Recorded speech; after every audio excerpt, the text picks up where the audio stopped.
Bismillahirrahmanirrahim. Assalamualaikum warahmatullahi wabarakatuh. Perkenalkan, kami dari kelompok 4 akan mempresentasikan mengenai dana pihak ketiga, yaitu simpanan. Perkenalkan anggota kelompok kami. Yang pertama ada Dwi Kusumaning Ayu, kedua ada Dia Hayai Rosidah, ketiga ada Endah Priutami, keempat ada Era Sioni, kelima ada Farida Nurkofifah, dan yang terakhir ada saya sendiri, Febri Anissa Saputri. Selanjutnya akan dipaparkan oleh teman saya, Ayu. Silahkan. Baik, terima kasih.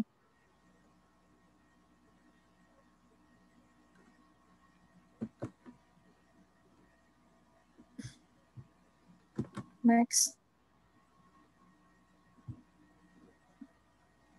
Untuk materi yang pertama, yaitu pada dana pihak ketiga, ada definisinya.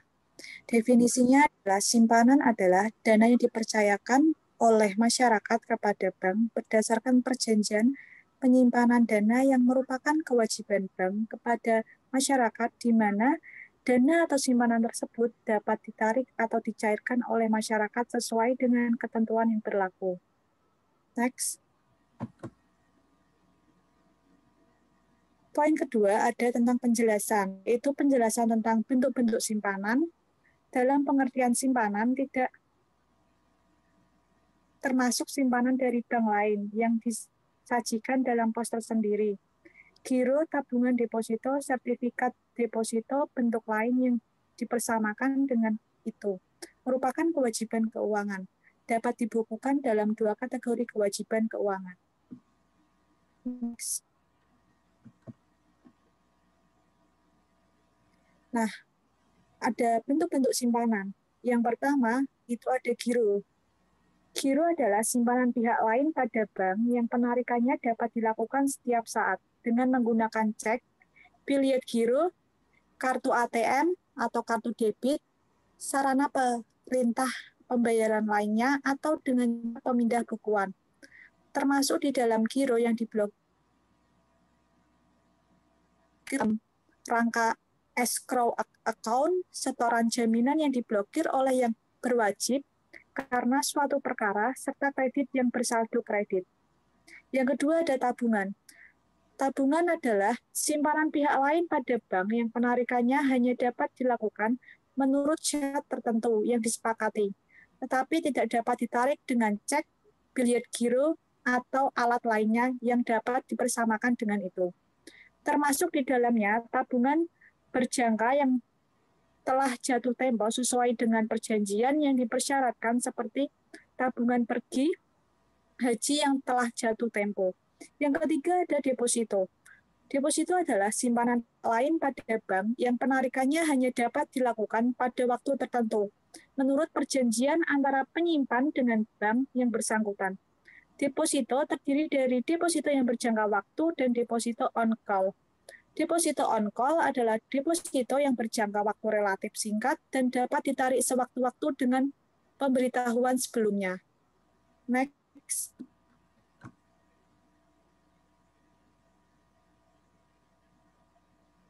Yang keempat ada sertifikat deposito. Sertifikat deposito adalah simpanan pihak lain dalam bentuk deposito yang sertifikat bukti penyimpanannya dapat dipindah tangankan atau atas unjuk. Bunga sertifikat deposito dihitung dengan cara diskonto, yaitu selisih antara nominal deposito dengan jumlah uang yang disetor. Dan yang terakhir yaitu dalam bentuk lain yang dipersamakan dengan itu. Next.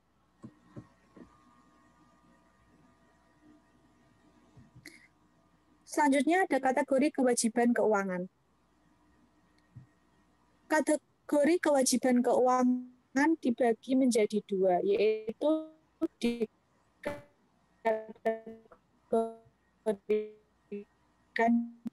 diukur pada nilai atau fair value option, meskipun tidak dimaksudkan untuk diperjualbelikan. Untuk dapat diukur pada nilai wajar tertentu, bank harus memenuhi persyaratan dalam PSAK 55 dan ketentuan yang berlaku lainnya mengenai penggunaan fair value option.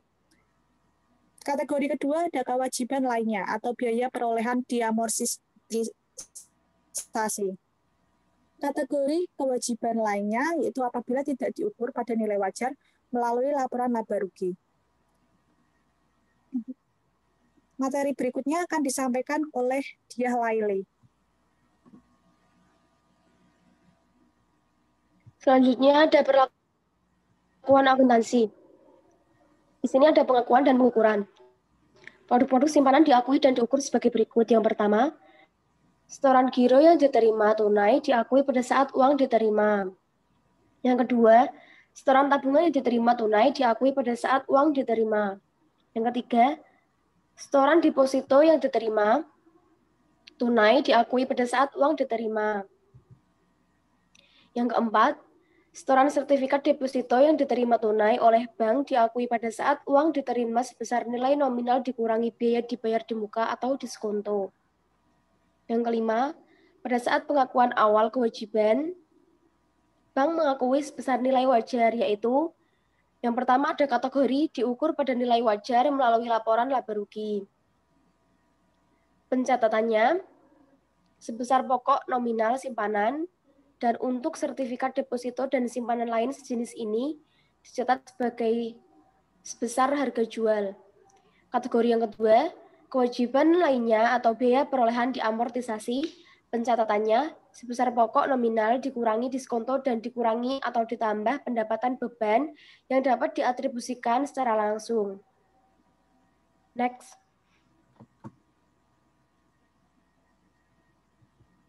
Yang keenam, pada saat pengakuan awal kewajiban, bank tidak perlu melakukan kapitalisasi atas beban pada biaya perolehan kewajiban dan dapat mengakui secara langsung sebagai beban pada periode berjalan jika A. Beban tidak dapat diatribusikan secara langsung kepada kewajiban dan tidak terkait dengan jangka waktu kewajiban. Yang kedua, beban tidak dapat diatribusikan secara langsung pada kewajiban dan terkait dengan jangka waktu kewajiban namun besarnya tidak material.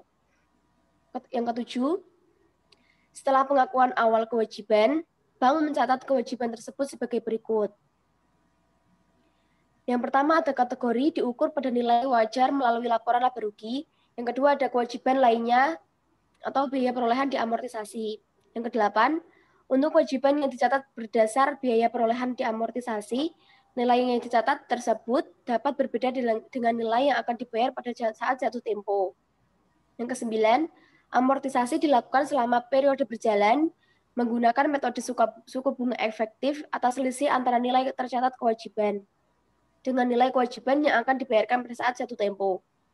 Yang ke-10, bank dapat menggunakan metode garis lurus dalam melakukan amortisasi.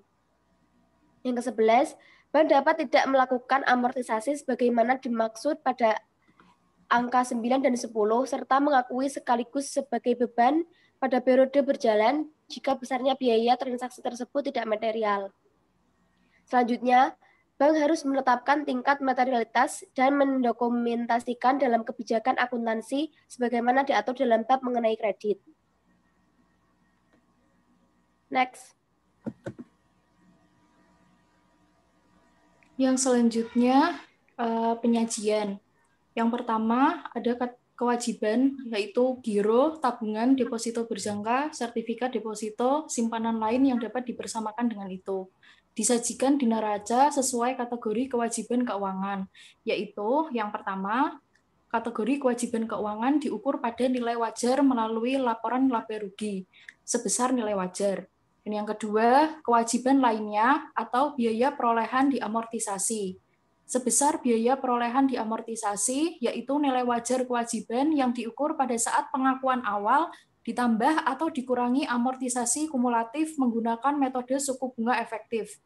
Dan yang kedua, saldo debit rekening giro disajikan sebagai bagian dari pos kredit. Next.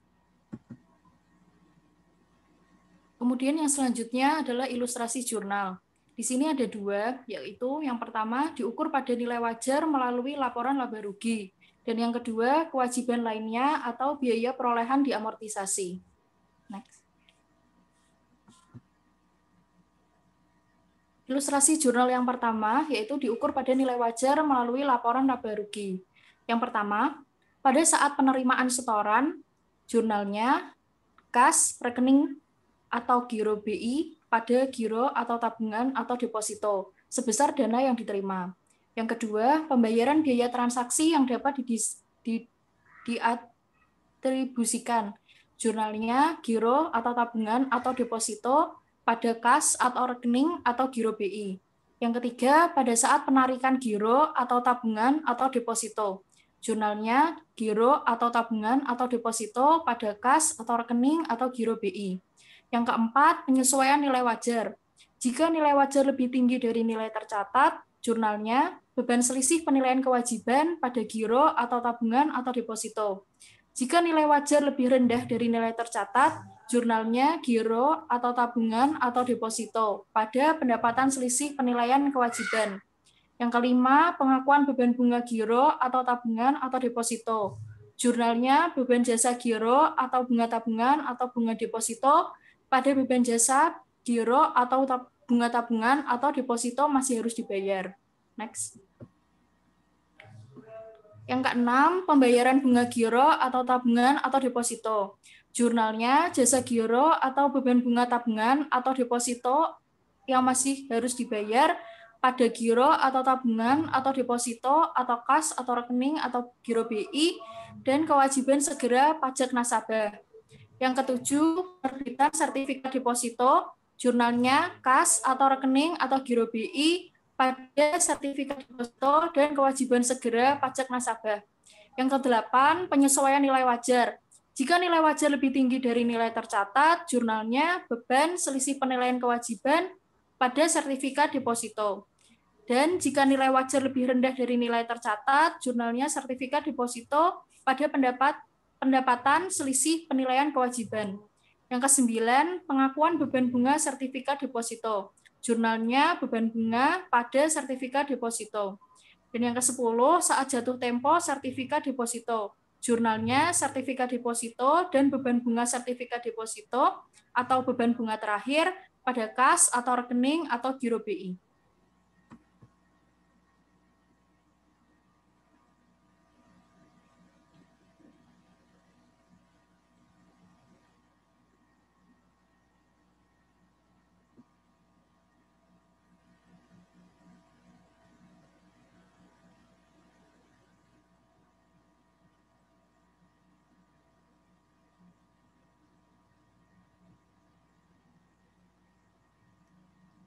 Guys, ini aku yang kedua ada kewajiban lainnya atau biaya perolehan diamortisasi. Yang pertama, pada saat penerimaan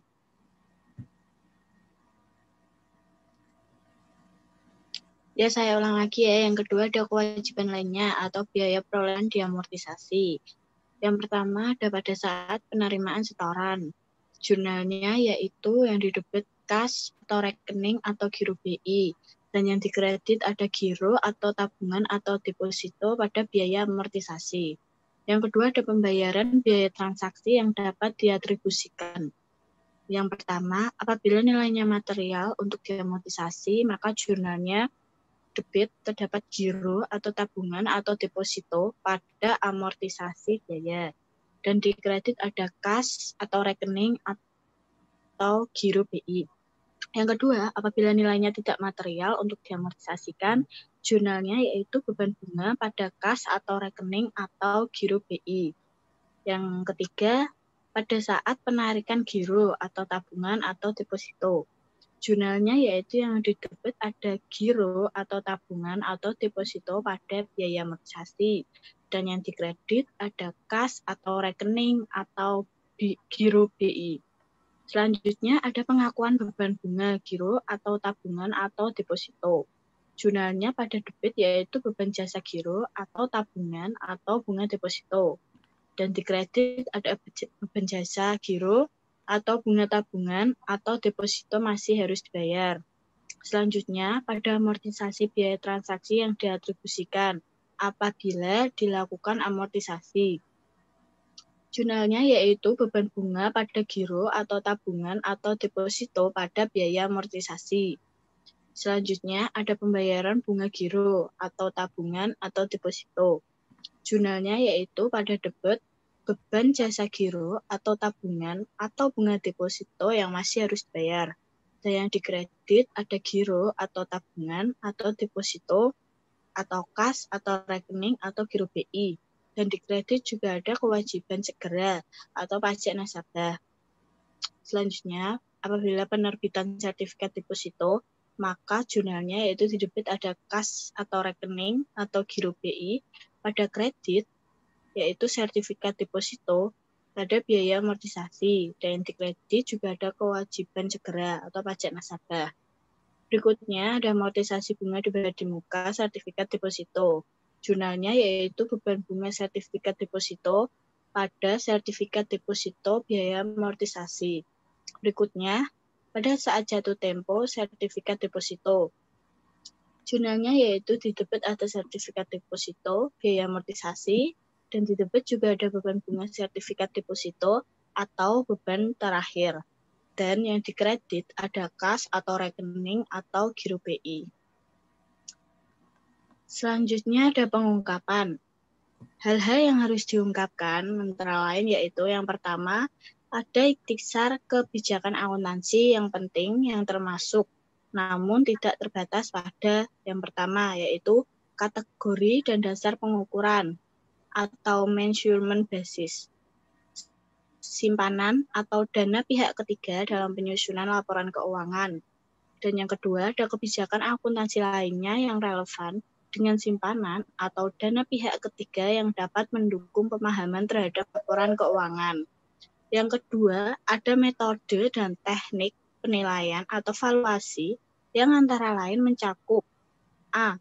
Penggunaan kuotasi harga di pasar aktif atau penilaian. Yang kedua ada asumsi penetapan nilai wajar simpanan atau dana pihak ketiga, atau dalam hal bank menggunakan nilai wajar dalam pengukuran simpanan atau dana pihak ketiga, serta perubahan asumsi yang dapat mempengaruhi laporan keuangan secara signifikan. Dan yang terakhir ada penetapan tingkat diskonto.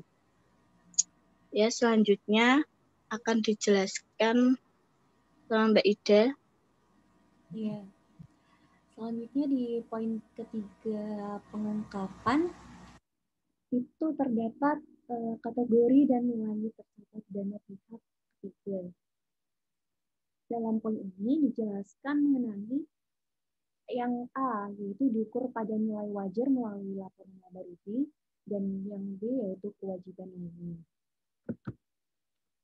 Selanjutnya, poin yang keempat yaitu perubahan nilai wajar atas simpanan atau dana pihak ketiga yang diukur pada nilai wajar melalui laporan laba rugi. Yang kelima yaitu ada poin rincian simpanan mengenai A. Jumlah dan jenis simpanan termasuk dari pihak yang memiliki hubungan istimewa. Dan yang B yaitu komposisi besarnya deposito dan sertifikat deposito menurut jangka waktu untuk mata uang rupiah dan mata uang asing. Serta yang C yaitu jumlah giro, tabungan, deposito, dan sertifikat deposito yang diblokir untuk tujuan tertentu. Poin yang keenam yaitu kategori dan nilai tercatat dana pihak ketiga. Dan poin yang ketujuh yaitu jumlah sertifikat deposito dan deposito yang telah jatuh tempo. Selanjutnya, terdapat ketentuan lainnya. Dalam ketentuan lain-lain ini dijelaskan bahwa untuk produk dana pihak ketiga yang mengandung embedded derivatif seperti dual currency, deposit, dan sejenisnya, maka perlakuan derivatifnya mengikuti bab mengenai transaksi derivatif. Selanjutnya akan dijelaskan oleh teman saya yaitu Febri. Baik, selanjutnya ada contoh. Pada tanggal 14 April 10, seorang nasabah membuka rekening deposito sebesar 20 juta yang disetor tunai di Bank X untuk jangka waktu 1 bulan dengan suku bunga 6% per tahun. Nasabah menanggung biaya materi sebesar 5.000. Kebijakan bank membukukan giro dalam kategori kewajiban lainnya atau harga perolehan yang diamortisasi. Next.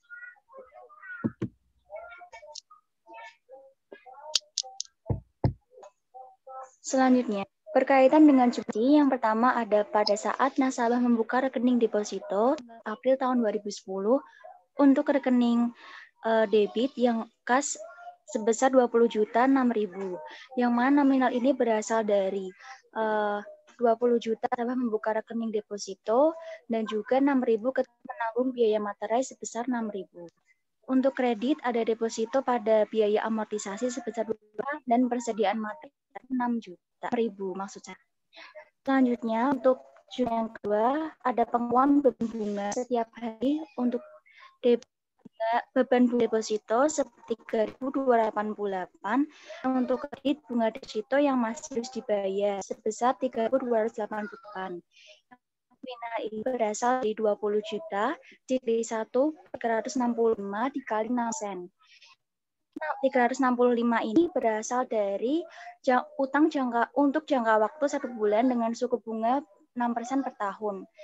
Jadi 1 tahun itu ada 365 hari. Ya, untuk jurnal yang pada saat deposito jatuh tempo tanggal 14 Mei tahun 2010. Untuk yang pertama ada pembayaran bunga deposito. Debitnya bunga deposito yang masih harus dibayar sebesar 98.640. Ini berasal dari 30 itu jumlah bunga dari tanggal 14 April sampai 14 Mei tahun 2010 dikali 3.280. Dan untuk kreditnya itu ada giro, rekening nasabah atau kas sebesar 78.912. Dan kewajiban segera pada pajak nasabah sebesar 11.708 yang mana ini berasal dari 20% dikali 98.640.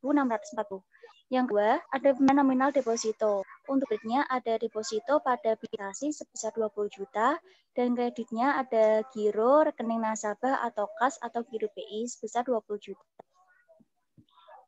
Baik. Sekian presentasi dari kelompok kami. Mohon maaf bila ada kesalahan. Wassalamualaikum warahmatullahi wabarakatuh.